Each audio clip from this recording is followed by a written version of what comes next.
Bwana Yesu asifiwe.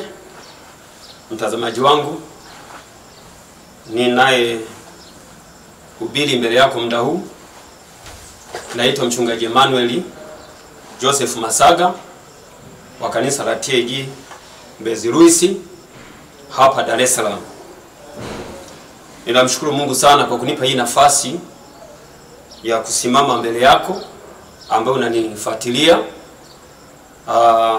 na kunitazama. Ninamshukuru sana Mungu. Naomba nitambulishe pia ibada zetu pale kanisani, kwamba kama ambavyo nimejitambulisha mchungaji wa TAG Mbezi Luisi, ibada zetu ziko kama ifuatavyo.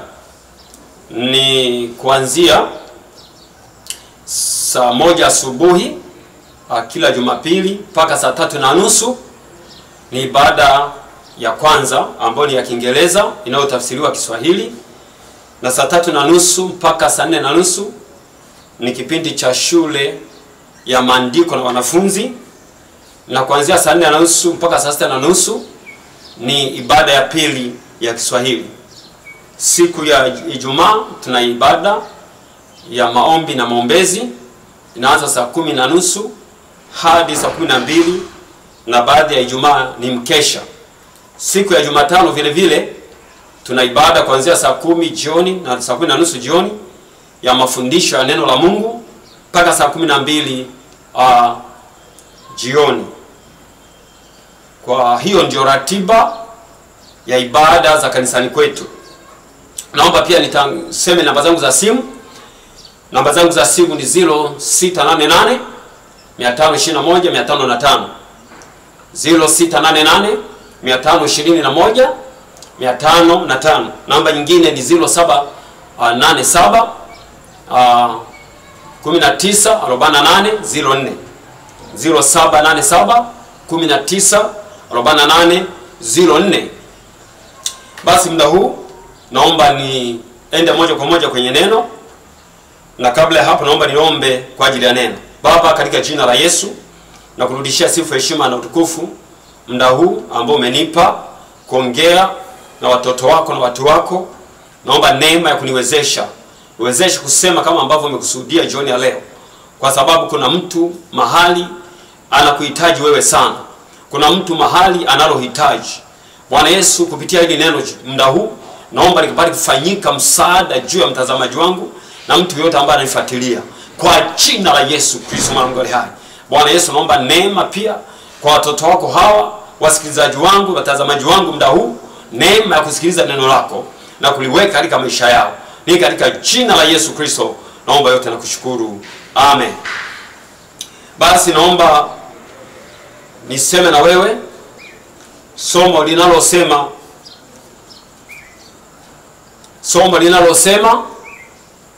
fanya tena na tena kwa ajili ya Bwana.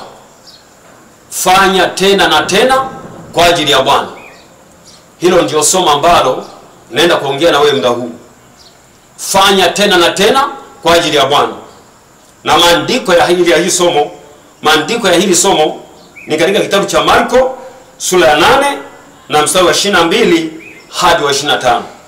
Ni kitabu cha Marko sura ya 8 mstari wa 22 hadi mstari wa 25.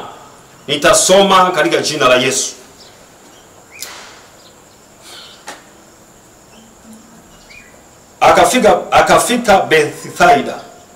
Akafika Bethsaida. Wakamletea kipofu, wakamsihi amguse. Akamshika mkono yule kipofu, akamchukua nje ya kijiji, akamtemea mate katika macho, akamwekea mikono yake, akamuuliza, waona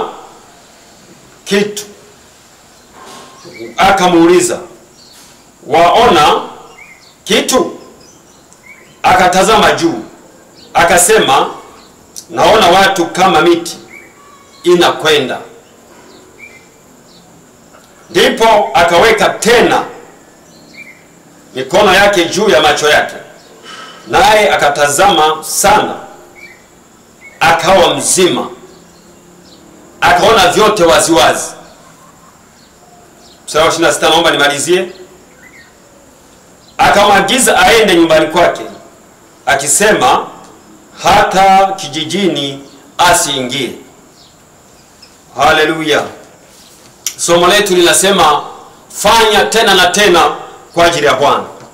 Haya maandiko ambayo tumeyasoma, Yesu amekutana na kipofu, mtu mmoja kipofu, sehemu moja inaitwa Bethsaida. Alipokutana na huyu kipofu, neno la Mungu linasema alipofika pale wakamletea kipofu. Alipofika kwenye hilo eneo wakamletea kipofu, mtu mmoja kipofu. Walipomletea huyo mtu, neno linasema akamshika mkono yule kipofu, akamtoa nje ya kijiji, na alipofika kule akamtemea mate katika macho. Ndio maandiko yanasema hivyo. Akamtemea mate katika macho, akamwekea mikono yake, na alipoweza kufanya hayo mambo akamuuliza, waona kitu? Yule mtu akatazama juu, akasema naona watu kama miti inakwenda. Ndipo akamwekea tena mikono yake juu ya macho yake, naye akatazama sana, akawa mzima, akaona vitu waziwazi. Nataka niseme nini pamoja nawe muda huu? Kwamba kuna mambo ambayo katika maisha yako hautayafanya mara moja. Kuna vitu ambavyo katika maisha yako hautaviombea mara moja. Yesu amekutana na huyu kipofu, na alipomtoa nje ya kijiji, neno linasema akamtemea mate katika macho yake, na akamwekea mikono katika macho yake, akamuuliza waona nini? Yule mtu akatazama juu, na alipotazama tena anasema ya kwamba akaona watu kama miti na kwenda. Alipojibu hivyo, Yesu akajua wazi ya kwamba huyu mtu bado tatizo lake halijaisha. Yesu hajaishia hapo, hajamwambia nenda kwa amani. Yesu akafanya jambo lingine, akaweka tena mikono katika macho yake, akamwambia unaona nini? Yule mtu akatazama sawa sawa. Sasa akatazama sana, na alipotazama sana wakati huu, neno linasema akawa mzima, akaona vyote waziwazi. Tunajifunza au ninahubiri kwa habari ya kufanya tena na tena kwa ajili ya Bwana. Unaona hapa Yesu wakati huyo mtu anataka kumponya, hakufanya tukio la mara moja. Alimtemea mate ndio, na akaweka mikono yake kwenye macho yake ndio, lakini yule mtu alipotazama akaona watu kama miti na kwenda. Tunapoona anasema anaona watu kama miti na kwenda, maana yake uonaji wake haukuwa kama ambavyo Yesu alitarajia, kama ambavyo watu wengine wanaona. Hakuona mtu kama alivyo, alikuwa anaona kama kivuli labda, lakini alikuwa anaona kama miti na kwenda. Na Yesu akamfanyia tena. Mna huu tunapoangalia kwa habari ya kufanya tena na tena kwa ajili ya Kristo, kama nilivyosema tangu mwanzo kwamba kuna mambo ambayo hayatafanyika kwa mara moja yakakaa sawa. Kuna mambo katika maisha yako itabidi ufanye, urudie tena, itabidi urudie tena, itabidi urudie tena. Sio mambo yote. Kuna jambo utalifanya mara moja na litakaa sawa. Kwa mfano katika kitabu cha Yohana sura ya 6 mstari wa 9, Yohana sura ya 6 Yohana sura ya 9 na mstari wa 6, maandiko yanasema, maandiko matakatifu yanasema alipokwisha kusema hayo, alitema mate chini, akafanya tope kwa yale mate, akampaka kipofu tope machoni. Haleluya. Akamwambia nenda ukanawe katika bwawa la Siloamu, maana yake aliyetumwa. Basi akaenda na kunawa, akarudi akiwa anaona. Hili lilikuwa ni tukio, ni tendo la mara moja. Tendo hilo la Yesu kutengeneza tope kutumia mate yake na akampaka yule mtu na akamwambia nenda kanawe. Alipokwenda kunawa akarudi anaona. Kuna mambo katika maisha yako lazima ufahamu, mtu wa Mungu. Lazima ufahamu kwamba kuna mambo utayafanya mara moja na yatawezekana. Lakini kuna mambo mengine ambayo utafanya mara moja bado itakulazimisha au itakulazimu kufanya tena mara ya pili. Na kuna mambo mengine utafanya mpaka mara ya tatu ndipo yatakapokaa sawa. Na kutia moyo muda huu kwamba inawezekana kuna jambo katika maisha yako labda uliliombea, uliomba ugonjwa uondoke, uliomba mambo yakae sawa, lakini kwa kuomba kwako na kufunga kwako kwa mara moja bado uliona jambo bado lipo, uliona tatizo bado lipo. Na inawezekana ulirudia mara ya pili, wengine mpaka mara ya tatu, wengine mara 4, lakini bado jambo lilikuwepo, bado tatizo lilikuwepo. Tufuate kanuni ya Yesu kwa huyu mtu ambaye alikuwa ni kipofu.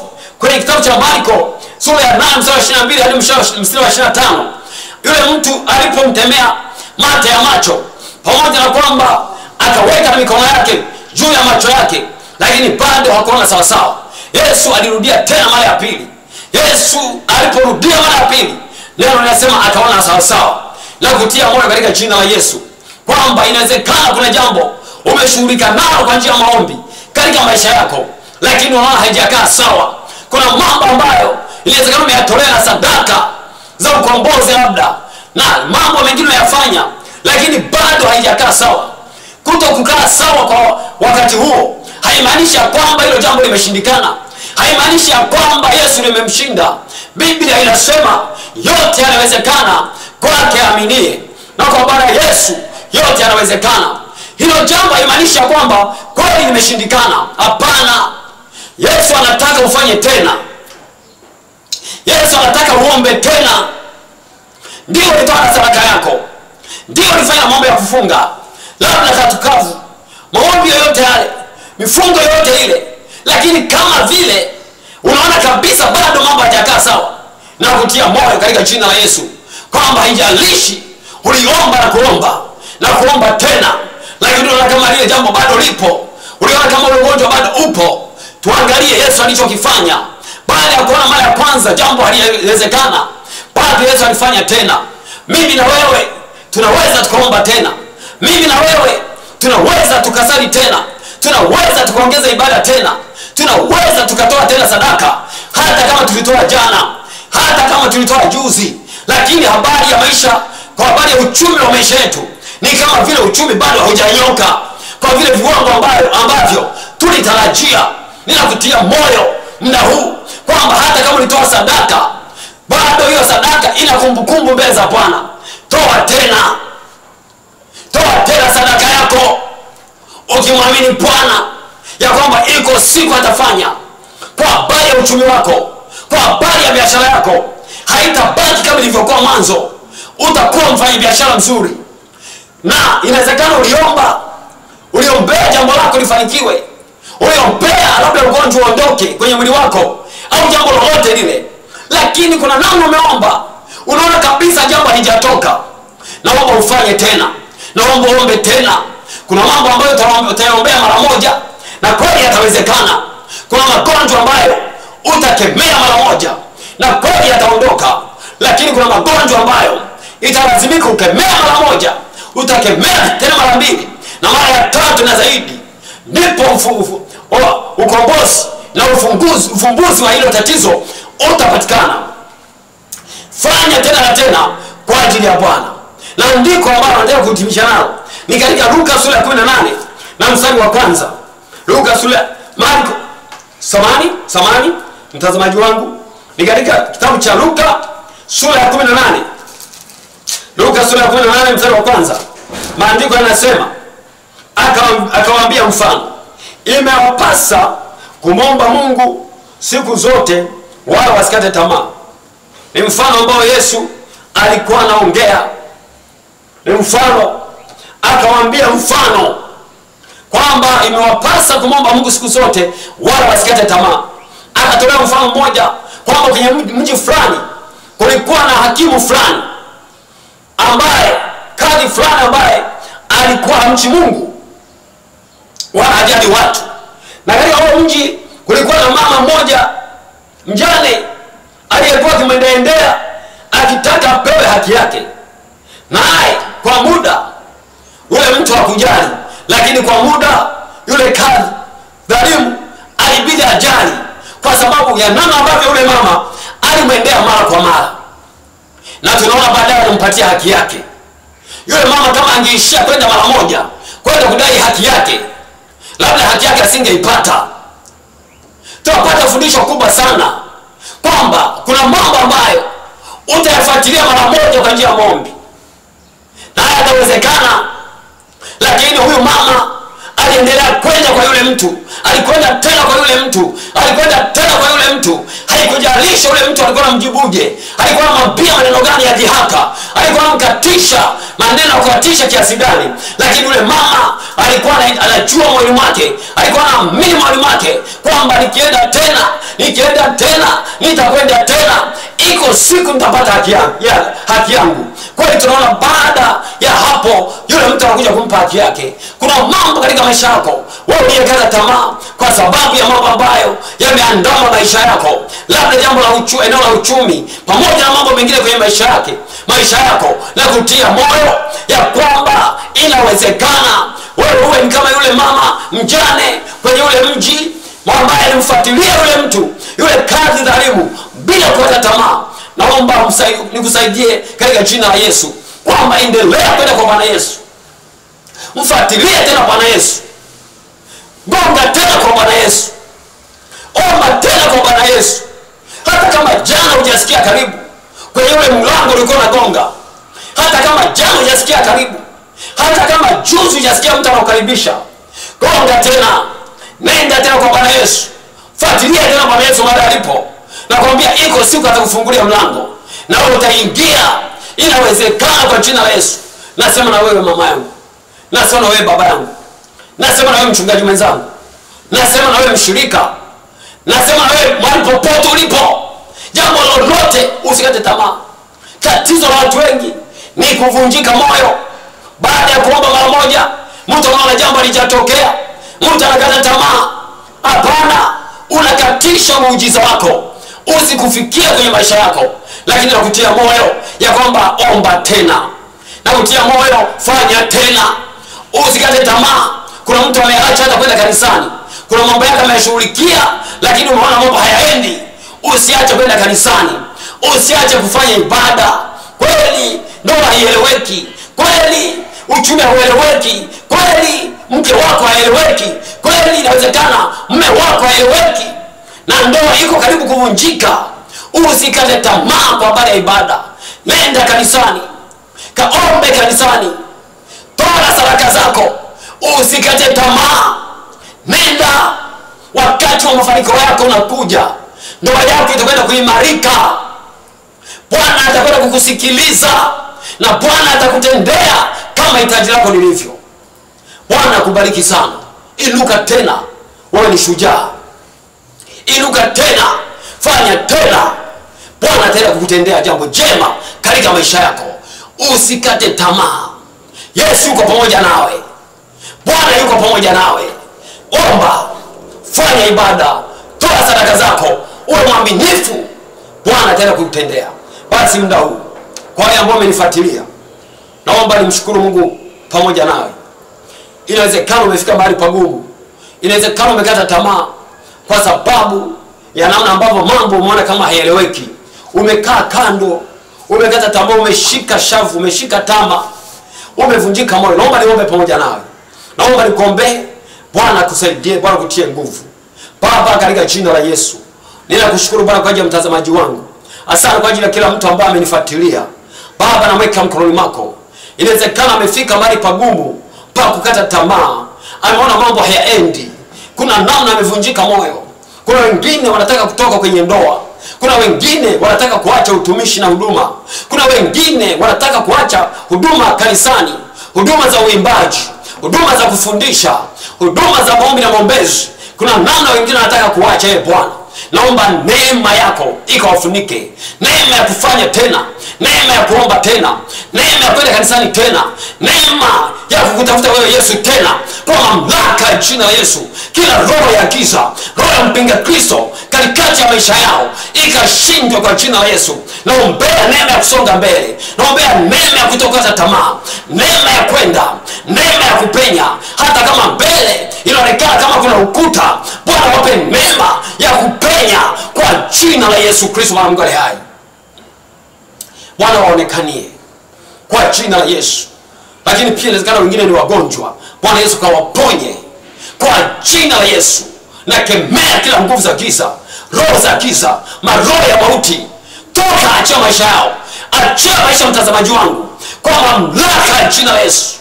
Baba asante, Mungu unetenda mambo ya ajabu, umetenda kwangu, katende na kwao kwa jina la Yesu Kristo aliye hai. Amen. Amen, amen, amen. Naomba nirudie tena namba zangu za simu. Namba zangu za simu kwa mtazamaji wangu ambao unifuatilia. Nataja hizi namba ili unipigie. Nipigie, nitaomba na wewe. Jambo lolote ambalo unahitaji msaada wa kuomba pamoja nawe, naomba unipigie simu, omba, Bwana atakutendea. Namba zangu ni 0787 194804, 0787 194804, 0688 521 505. Ni mchungaji Emmanuel Joseph Masaga wa kanisa la TAG Mbezi Luisi, Dar es Salaam. Na Bwana akubariki sana. Amen. Amen. Amen.